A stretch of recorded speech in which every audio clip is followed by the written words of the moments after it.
kindred spirit. Welcome back. Reidi here. I have to be honest with you. This is an episode I've been a little nervous to record. The topic we're going to touch on today is shadow work. And I know that term can sound heavy. It sounds like hard work, like something serious and maybe even scary. I remember the first time I heard it. I was in a workshop and someone mentioned it, and my whole body just tensed up. I immediately thought of battling some inner demon or confronting a monster I didn't want to meet. My first reaction was, nope, not for me. I'm focusing on love and light only. Thank you very much. A soft, knowing chuckle. It took me a long time to understand that I had it all wrong. That the shadow wasn't a monster to be fought at all.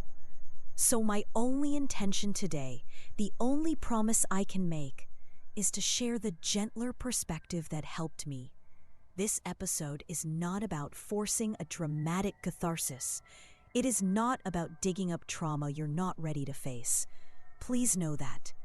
This is simply an invitation to redefine the darkness, and perhaps to meet a lost part of yourself with a little more compassion than you had yesterday. That's it. That's the whole goal. So what is the shadow? In the simplest way I can put it, it's all the parts of ourselves that we learned somewhere along the way were unacceptable. As children, we are brilliant survival artists. We learn very quickly which parts of us will be met with love and approval, and which parts will be met with disapproval, punishment, or abandonment. Did you get praised for being quiet and good? Maybe your loudness, your wildness went into the shadow. Were you told to stop crying? Maybe your vulnerability went into the shadow. Were you shamed for being proud of an achievement? Maybe your ambition went into the shadow. It's not just the negative things. Sometimes our brightest lights are in the shadow too. Our creativity, if we were told it was impractical. Our sensitivity, if we were told we were too much. Our deep, intuitive knowing, if we were told it was just your imagination. So we took these parts of ourselves, these beautiful, messy human parts, and we pushed them down into the basement of our souls and locked the door, hoping no one would ever see them. But the thing is, they don't disappear. They just live there in the dark, waiting. And they often act out in ways we don't understand. That flash of jealousy, it's often just the shadow of your own unowned ambition, wanting to be seen. That sudden procrastination, often the shadow of your fear of failure or even your fear of success. But here is the most beautiful secret I've learned. The shadow isn't a trash can. It's a treasure chest. It holds our power, our resilience, our creativity, our deepest desires. The anger holds the key to our boundaries. The fear holds the key to what we truly love. And jealousy holds a map to what our soul is yearning for. The goal isn't to get rid of it. It's to find the courage to turn the key. And this is where our gentle guide, the High Priestess, comes in. She is the archetype of our own deep inner knowing. She is the part of you that has always had the key to that basement door. She's not a scary gatekeeper. She is the calm, wise librarian of your soul, who knows where all the forgotten stories are kept. She doesn't force you to read them. She just sits quietly, letting you know that whenever you're ready, she will be there to help you, simply and gently turn on the light. The universe, in its infinite wisdom, gives us a perfect time for this gentle work. It's the energy of the new moon, or as some call it, the dark moon.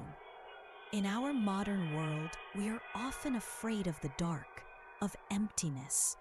But in nature, darkness is where everything begins. A seed needs the dark, rich soil to germinate. A baby grows in the darkness of the womb. The dark moon is the universe's exhale. It's a sacred pause. While the full moon is for celebration, for being seen, for harvesting, the new moon is for turning inward. The sky is dark, inviting us to stop looking outside for validation, for light, for answers, and to simply sit with what is present within. It's the perfect time to get quiet enough to hear the whispers from our forgotten parts, not to fix them or to argue with them, just to listen. And so, with that spirit of gentle listening, I'd like to extend an invitation to a practice. Not an expectation, just an invitation. Please hear me on this. Your safety and your peace are the most important things. Listen to your own body, your own intuition, above all else. If at any point this practice feels like too much, I lovingly encourage you to honor that feeling. You can simply listen to the music. You can open your eyes. You can place a hand on your heart and just breathe. You are your own truest guide. There is nothing you have to do. When you feel ready, find your comfortable resting position and allow your eyes to close. Let's begin by just arriving in our bodies. Take a slow, deep breath in, and as you exhale, imagine your breath traveling all the way down to your feet, releasing any tension. Another deep breath in, and feel it soften your shoulders, your jaw, your brow, just allowing yourself to be held by the surface beneath you. You are safe. You are supported. Now, I invite you to imagine a safe, cozy room in the center of your heart. This is your own inner sanctuary. What does it look like? Is it filled with soft blankets, warm light, the smell of old books, or fresh rain? Take a moment to make it feel completely safe and comfortable for you. This is your space. No one can enter without your loving permission.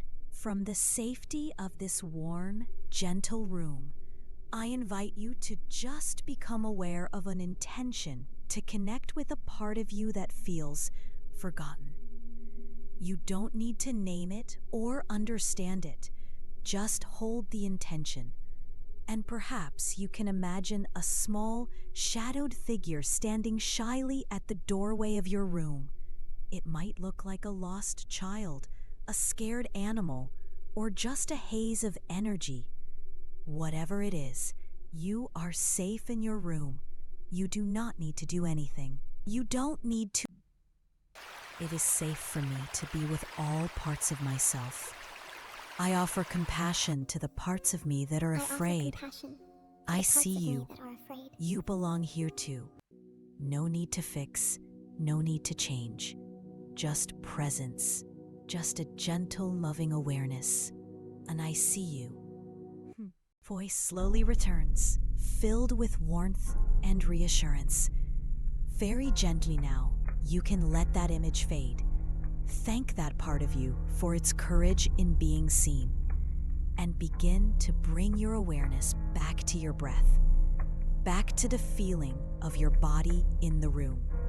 When you're ready, and only then, you can slowly open your eyes. Welcome back. Please be extra gentle with yourself for the rest of the day or evening. You may feel emotional. You may feel tired. You may feel lighter, or you may feel nothing at all. All of it is perfectly okay.